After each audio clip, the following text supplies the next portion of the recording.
So hi everyone, good morning. আজকে ছিল international yoga day. তো আমি সকাল সকাল চলে গেছিলাম কলেজে। সকাল সকাল না, আমাদের যে টাইমে যেতে বলেছিল তার থেকে আমি কিছুটা লেটেই গেছিলাম, কারণ আমি ঘুম থেকেই লেটে উঠেছিলাম। তো এখানে এসে দেখি যে সবাই এখানে কিন্তু বসে আছে আর মন দিয়ে স্যারের বক্তৃতা শুনছিল, আর আমিও শুনছিলাম, আর আমার বান্ধবী এখানে ভিডিও করছিল। মন দিয়েও বক্তৃতা শোনার থেকে বড় কথা, আমাদের কিন্তু খুব ঘুম পাচ্ছিল, কারণ অনেক সকালে উঠে আমরা এখানে এসেছিলাম।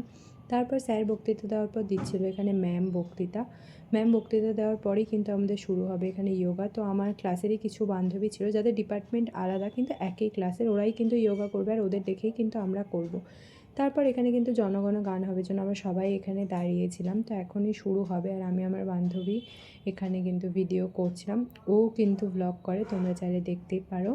তারপর এখানে শুরু হয় আমাদের ইয়োগা। আর বছরে আমরা কিন্তু একদিনও সকাল সকাল উঠি না, আর আজকে কিন্তু এসেছি ইয়োগা ডেতে কলেজে। আর ইয়োগা সম্বন্ধে আমাদের কোনো ধারণাই নেই, মানে আমরা কখনোই করি না।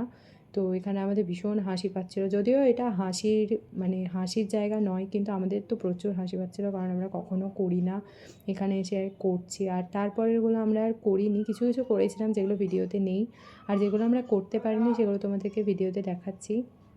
এখানে সবাইকে করতে বলেনি, যাদের অসুবিধা ছিল তারা করেনি, যাদের অসুবিধা ছিল না তারা করেছে।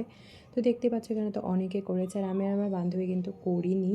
তো এখানে আমরা বসে বসে ভিডিও করছিলাম। আর তারপর কিন্তু শুরু হয় এখানে আমারই ক্লাসের কিছু বন্ধুদের, ওরা কিন্তু বন্ধু না, বান্ধবীদের, ওরা কিন্তু গানের তালে এখানে করছিল। তো চলো তোমরাও একটু দেখে নাও। পরিচয়ে নমঃ। ওম আদিত্যায় নমঃ। তো তোমরা তো দেখতেই পেলে ওরা ঠিক কতটা সুন্দর করলো। তারপর কিন্তু এখানে আমাদের কলেজের 4th সেমিস্টারে একটা দাদা কিন্তু এখানে যোগা করছিল। দাদাটাও কিন্তু ভীষণ ভালো করেছে, আর দাদাটার পারফরমেন্সই কিন্তু ছিল লাস্ট পারফরমেন্স। তারপর এখানে স্যার বক্তৃতা দিচ্ছিল, আর স্যারের বক্তৃতায় কিন্তু ছিল আজকের লাস্ট। তারপর এখানে আমরা স্যারের বক্তৃতা শেষ হয়ে গেলে এখন আমরা যাব বাড়িতে। তো ভিডিওটা তোমাদের কেমন লাগলো, আর ইয়োগা ডেতে তোমরা ইয়োগা করেছো কিনা অবশ্যই কিন্তু কমেন্ট করে জানিও।